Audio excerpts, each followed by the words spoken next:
मराठा आरक्षणाच्या मागणीसाठी सध्या राज्यातलं वातावरण तापलंय.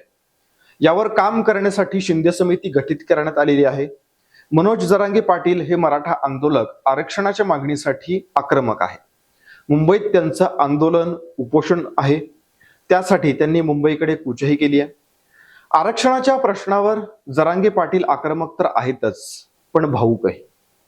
मराठा तरुणांच्या बलिदानाला आठवून त्यांच्या डोळ्यांमधून अश्रू वाहत होते. पण तुम्हाला माहितीये का की मराठा आरक्षणाची मागणी पहिल्यांदा करणाऱ्या व्यक्तीनं देखील आपलं बलिदान दिलंय? काय आहे त्याचा इतिहास?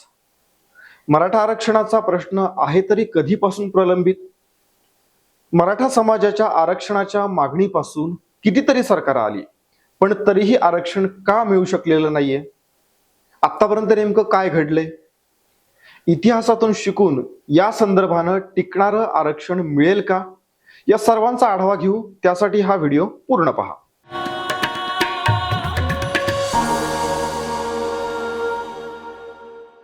अण्णासाहेब पाटील मराठा आरक्षणाची मागणी करणारे आणि त्यासाठी आक्रमक भूमिका घेणाऱ्यांमध्ये वरच्या स्थानी. सर्वात आधी 1980 ला त्यांनी मराठा आरक्षणाची मागणी केली. अण्णासाहेब पाटील हे खरं तर माथाडी कामगार नेते. माथाडी कामगारांसाठी काम करत असताना मराठा समाजाच्या नाजूक परिस्थितीची त्यांना जाणीव झाली. त्यातूनच 1980 ला पहिल्यांदा त्यांनी आरक्षणाची मागणी केली. 1982 ला मोर्चाही काढला. त्यावेळेचे मुख्यमंत्री बाबासाहेब भोसले यांनी आरक्षणाची मागणी मान्य केली, पण सरकार कोसळलं आणि आरक्षणाचा विषय मागे पडला. तेव्हा अण्णासाहेब पाटलांनी समाजाला काय उत्तर देणार म्हणून स्वतःवर गोळी झाडून आत्महत्या केली. आपलं बलिदान दिलं. एवढं होऊनही आजपर्यंत म्हणजेच 1980 ते 2024 पर्यंत मराठा समाजाच्या पदरी फक्त आश्वासनं पडली आहेत. विशेष म्हणजे 1980 पासून आतापर्यंतचा विचार केला तर बहुसंख्य मुख्यमंत्री मराठा समाजाचे होऊन गेले, पण त्यांना मराठा समाजाच्या दयनीय अवस्थेचा विचार करावासा वाटला नाही. सवलतीची विशेष अशी कोणतीही तरतूद नाही की सर्वेक्षण नाही. निवडणुकांच्या तोंडावर फक्त आश्वासनांची खैरात या व्यतिरिक्त काहीच मराठा समाजाच्या हाती पडलेलं नाही, असा सूर समाजातूनच उमटतोय. आपल्याला माहितीये की विदर्भातलं एक मोठं आणि द्रष्ट व्यक्तिमत्व म्हणजे पंजाबराव देशमुख. त्यांच्या प्रयत्नानं मराठा समाजाचीच पोट जात असलेल्या कुणबी समाजाला आरक्षण मिळालं. 1950च्या दरम्यान त्यांनी यावर आपली भूमिका घेतली. कुणबी समाजाचा खत्री आयोगानुसार 1995 साली ओबीसीत समावेश होऊन त्यांना आरक्षण मिळालं. त्यावेळी मराठा समाजाच्या पदरी मात्र निराशा पडली. 1980 पासून 2024 पर्यंत नेमक्या काय घडामोडी घडलेल्या आहेत त्यावरती एक नजर टाकूयात. 2004 ला न्यायमूर्ती बापट आयोग स्थापन करण्यात आला. 2008 ला आयोगानं आपला अहवाल सादर केला. यातल्या एक सदस्य असलेल्या डॉक्टर अनुराधा भोईटे यांचं अखेरच्या बैठकीपूर्वीच निधन झालं.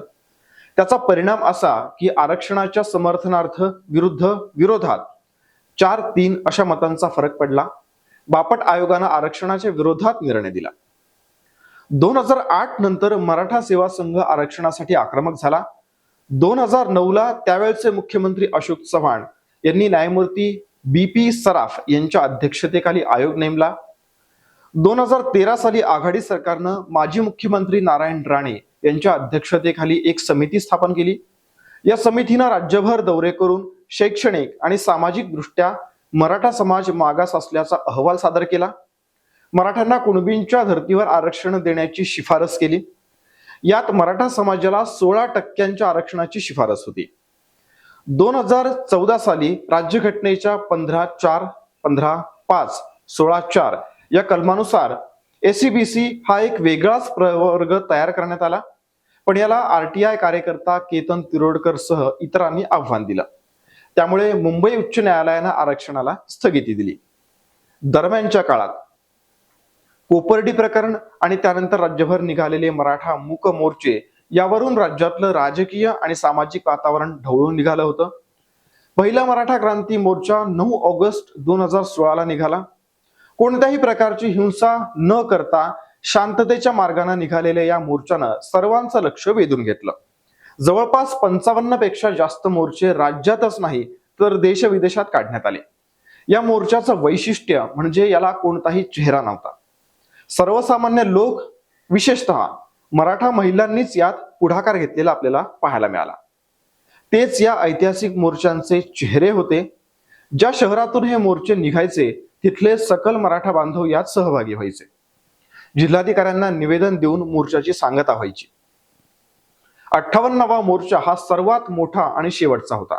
सरकारनं काही मागण्या ह्या मान्य केल्या, पण मराठा आरक्षणाची वाट अजूनही खडतरच होती. 2017-18ला गायकवाड आयोग मराठा आरक्षणासंदर्भात काम करत होता. न्यायमूर्ती MG गायकवाड यांनी आपला अहवाल सरकारला सादर केला. त्यानुसार ACBC आरक्षणाची घोषणाही करण्यात आली. कोर्टाच्या निर्णयानुसार 13% नोकऱ्यांमध्ये तर 12% शिक्षणात मराठा समाजाला आरक्षण देण्याची तरतूद करण्यात आली. हे टिकणारं आरक्षण आहे असं त्यावेळचे मुख्यमंत्री देवेंद्र फडणवीस म्हणाले होते. पण या निर्णयालाही आव्हान देण्यात आलं. ॲडव्होकेट जयश्री पाटील यांनी सर्वोच्च न्यायालयात हे आरक्षण अवैध असल्याचं सांगितलं. पुढे हे टिकणारं आरक्षण देखील सुप्रीम कोर्टाकडून रद्दबातल करण्यात आलं. आता मनोज जरांगे पाटलांच्या निमित्तानं पुन्हा एकदा मराठा आरक्षणाचा प्रश्न पुढे आलेला आहे.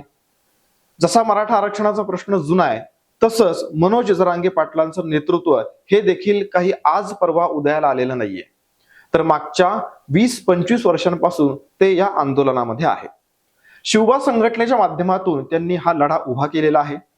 बीड जिल्ह्यातलं मातोरी हे त्यांचं मूळ गाव. पुढे ते जालन्यातल्या अंकुश नगरात, जे अंबड तालुक्यात आहे, तिथं स्थायिक झाले. शेती कोरडवाहू, तीही फक्त 4 एकर. पण तुम्हाला माहिती आहे का, या 4 एकरातली 2 एकरही त्यांनी विकली आहे, ती सुद्धा मराठा आरक्षणाच्या आंदोलनासाठी. त्यांचं सुरुवातीचं काम पाहिलं तर पहिल्यापासूनच ते आक्रमक राहिलेले आहेत. काँग्रेसमध्ये ते जिल्हाध्यक्ष पदावर असताना जेम्स लेनचं प्रकरण घडलं, पण त्यात काँग्रेसशी त्यांचे मतभेद झाले आणि ते पक्षातून बाहेर पडले. पुढे शिवबा संघटना स्थापन केली. या संघटनेच्या माध्यमातून विविध आंदोलनं त्यांनी केली. कोपर्डी बलात्कार प्रकरणातल्या आरोपींना फाशी व्हावी यासाठी त्यांनी मोठं आंदोलन केलं. साखळी उपोषण असो, ठिय्या आंदोलन असो की मग बेमुदत उपोषण, मागच्या अनेक वर्षांपासून जरांगे पाटील या आंदोलनात आहेतच.